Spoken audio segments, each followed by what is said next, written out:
Quite often I'll either find or I'll be sent some crazy story that I want to cover, but it doesn't quite fit in with any of the videos I'm making. So today's video doesn't have a specific ready to eat? theme. I am nowhere. No, I'm not anywhere near ready to eat. You guys can eat without me. I'll just wait. It's just a bunch of disturbing true stories that wouldn't fit anywhere else.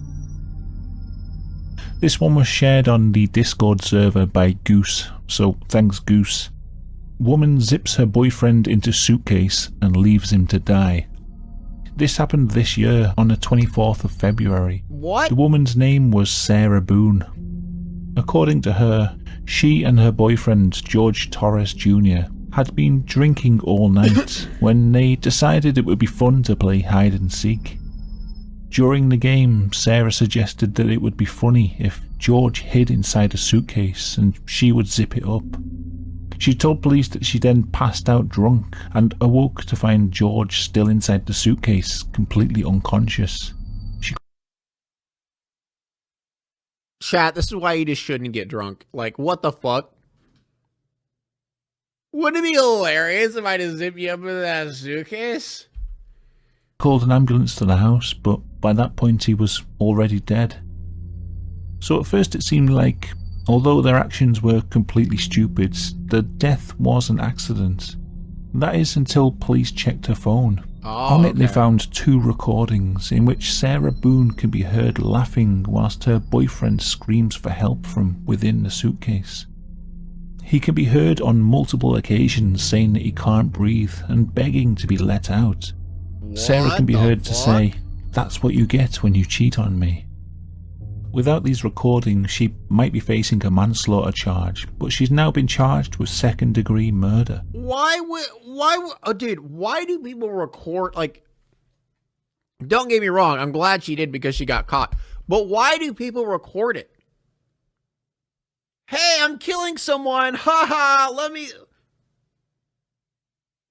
What is wrong with people? Yeah, that should be first degree. What the fuck? Okay, this is just a little addendum to this last story, because I found something else out while I was putting the video together. Apparently 4 years before this woman murdered her boyfriend, she was investigated by the police for posting a picture on Facebook of a child being zipped into a suitcase. Orange County deputies said 4 years ago they investigated the photo of the child in the suitcase that Sarah Boone posted on Facebook and found that no harm was done. So yeah, I just thought I'd add that on there because it's a weird, interesting detail, and yeah, very strange. I guess this is probably where she got the idea from, but yeah, what the weird. Fuck? This next one was sent to me ages ago by my cousin Jake, and I'm only just getting around to covering it. When I first read it, I honestly had to check that it wasn't a spoof article because the details are so insane, but apparently this really did happen. In 2014, the FBI raided the Biological Resource Center in Arizona. This was a place where people could donate the bodies of deceased family members in the belief that they would be used by charities and medical professionals to find cures to diseases. This is a bad start. In actual fact, the Biological Resource Center was running a black market in body parts. For $3,000 you could buy a whole body minus the head, a torso with a head. $3,000? A human body's only worth $3,000? Dude. That's it? That's all we're worth? Oh my God. There's no way. No. Dude, that's a bargain. That's a bargain. American bodies. That makes more sense. You're right. American bodies are the most unhealthy in the world. Attached would set you back $2,500. If you just wanted a foot, it will cost you $450. That's it? That's it?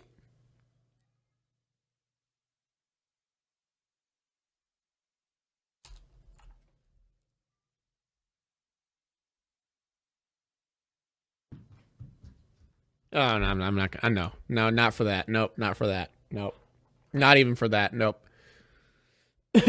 Not for that.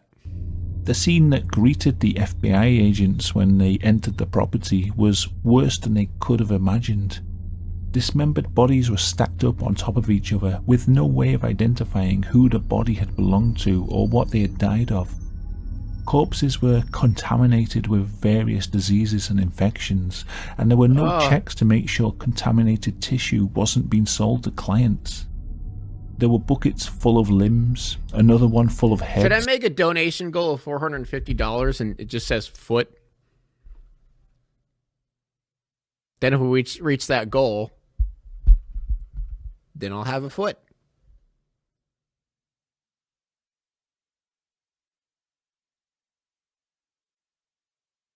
I'll add it. They even found a cooler filled with male genitalia.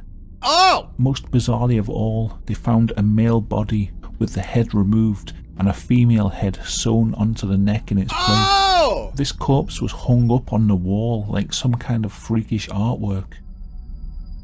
The owner of this business, believe it or not, was called Stephen Gore. He pleaded guilty to the mishandling of human remains, but only received a suspended jail sentence of 1 year.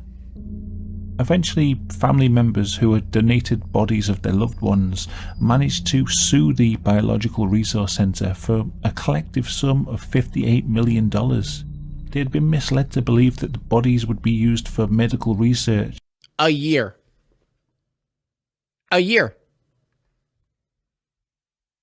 People be chopping off heads, popping them on different people like fucking Fortnite skins, selling feet.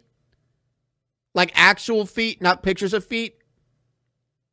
A year. Every time I watch these videos, I am so annoyed with this shit. This dude mangled his entire family, killed 5 people, chopped off their limbs, boiled them in acid. Couple years. He got a couple years with parole. When in actual fact they had been used for all sorts of things that the families hadn't approved. In one case, a man discovered that his mother's corpse had been blown up by the army to test what happens to the human body if they're in a car when it's hit by an ice. Whoa! Whoa! What? Wait, roll that one back. That the bodies would be used Without for further medical interruption, let's celebrate and suck some dick. Preston BC123, thank you so much. Preston, my mouth is still numb. Preston, thank you so much for 5 gifted subs. Let's freaking go, dude. I appreciate that. Research, when in actual fact they had been used for all sorts of things that the families hadn't approved. In one case, a man discovered that his mother's corpse had been blown up by the army to test what happens to the human body if they're in a car when it's hit by an IED. So long, Graham. Like, what the fuck? Why Graham? Why Graham, dude? The next story also involves body parts and shows the awful chaos that can happen in the aftermath of an explosion. I'm sure a lot of people already know about the Oklahoma City bombing of 1995. On the 19th of April, Timothy McVeigh detonated a fertilizer bomb outside the Murrah Federal Building, killing at least 168 people. God damn. The exact number of dead is not known because of the state of the bodies. The explosion was so powerful that people were literally torn limb from limb. In clearing the wreckage, rescuers had to piece together the bodies so that they could get a proper burial. God. Blasted off arms and legs were pieced together with the relevant torsos like some kind of grim jigsaw puzzle before they were sent off to the morgue. Why even Strangely do that? enough, after all the bodies had been removed, they found an extra leg. At first it was thought that someone else had been caught in the blast, and the rest of the body. Audience brings lots of Walkie slide. This is the kind of video that gets me rock hard. I hate you. You're the worst. Just the worst type of person. Let's make a game. Guess how many years he got? The guy, well, I doubt he's going to say it on this one. 3 days. I feel like it was Anthony, yeah. Body had been obliterated, but DNA testing proved it to be the leg of Lakeisha Levi, whose body had been removed from the wreckage weeks before. The problem is, Lakeisha had been buried with 2 legs. Somehow in the confusion of the wreckage, the wrong body part had been attributed to her corpse, and she'd been buried with someone else's limb. Oh no. Her body was exhumed and the offending leg replaced, but this raised an interesting question. Who did this extra leg belong to? Lakeisha's body and the misplaced limb had both been embalmed before burial, so extracting DNA from the mystery leg was impossible. It's been speculated. Think about it.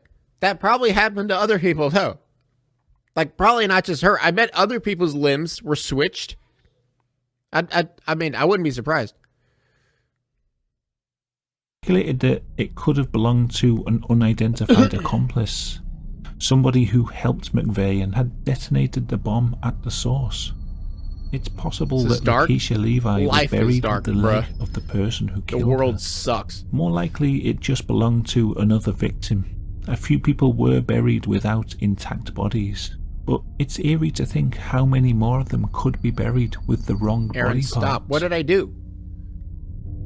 Matthew Gonzalez, Kevin Jones, and another boy who hasn't been named were taken into custody in 2008 in Kingswood, Texas. They were suspected of being involved in a vehicle robbery, but during questioning, another, more sinister crime came to light. The details were so bizarre that police assumed the boys were making it up to distract from the robbery, but when one of the boys vomited whilst relating details of the crime, police decided to take it seriously. The boys told them that they dug up the grave of a young boy, removed the skull, turned it into a bong, and smoked pot out of it.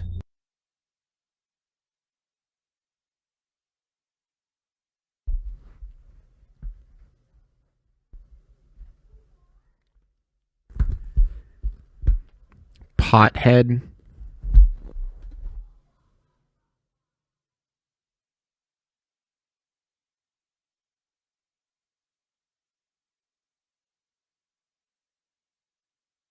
Pothead.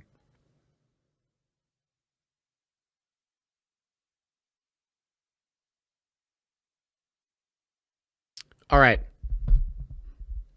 So the reason I said that is because I guarantee what happened. They were high as shit and are just fucked up people. And one of them's like, bro, what if we smoked pot out of a head? A pothead. Like, yeah, let's go dig up a grave and cut it off a person's head and smoke out of its skull. What weed does to a motherfucker. Do you think weed makes you chop off people's head and smoke pot out of their head? No. Are you crazy? Maybe fucking heroin. Or crack. No, not crack. Probably meth. Bath salts.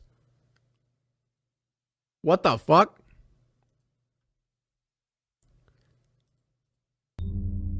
It had happened at Pipe Yard Cemetery, an overgrown and disused plot of land with an interesting history. In 1933, the town Wait, whoa. What was that? What was that? History hasn't got much to do with the crime. It's just interesting how the cemetery came to be, so I thought I would share it. 1933, the town of Humble decided to racially segregate the population. Dude, weed's safer than alcohol. Honestly, people would be more likely to do this shit drunk than they would doing it high. The black townsfolk had to relocate, which included relocating the graves of their families. A lot of these bodies got reburied on this patch of land. The body they dug up was that of Willie Sims, a boy who had died in 1921 at the age of 11. Oh. Ironically, his headstone simply says, "At rest." Sure enough, police visited the graveyard and found Willie Sims's grave had been dug up and the head was missing. But after searching the boys' homes, they were unable to locate the missing skull, and it still Man, hasn't I been was found. joking. I don't care. I take everything you guys say seriously.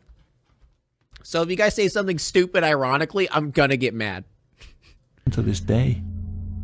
In the absence of any skull bung as proof, many still believe that this element of the story was a fabrication, but the three teenagers all signed sworn statements that this had actually happened.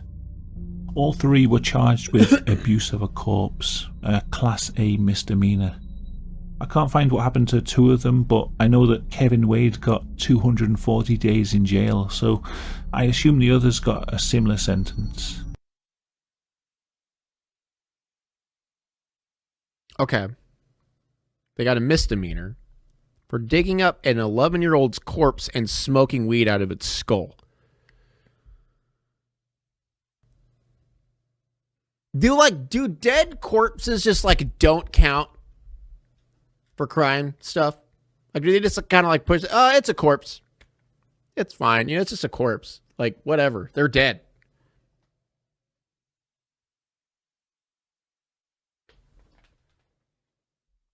Oh my God. Apparently they were all involved in other crimes as well, so it probably varies on what the actual sentences they got in the end. But it does make me wonder If you're dead, you're dead, Frank Reynolds. To be fair, yeah, I agree with that. Throw me in the trash, honestly, when I'm dead. what happened to the bong. Did it ever really exist? Maybe Willie Sims's head is still out there somewhere being smoked out of. Who knows? Okay. How do you smoke out of a skull? It doesn't make... I don't think that's possible.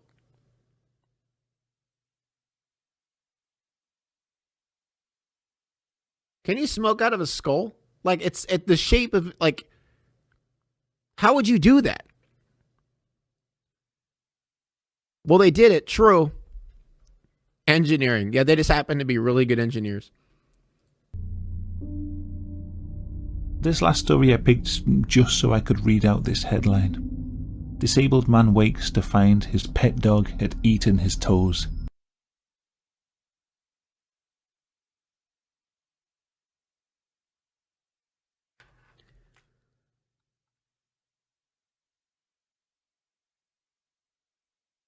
Ew. Nope. Nope. Nope. Nope. Nope. Stop. Stop. A Swedish man named Mickey Thomasson had been paralysed in a car accident 25 years before, but in the intervening years, one of his feet had developed huge infected ulcers. Doctors told him that he would have to get his leg amputated, but he didn't feel right about having the body part removed, so instead he simply stayed at home and dosed himself up on morphine to control the pain. The infection continued to get worse until the flesh on his feet. The audience brings lots of walkie slide.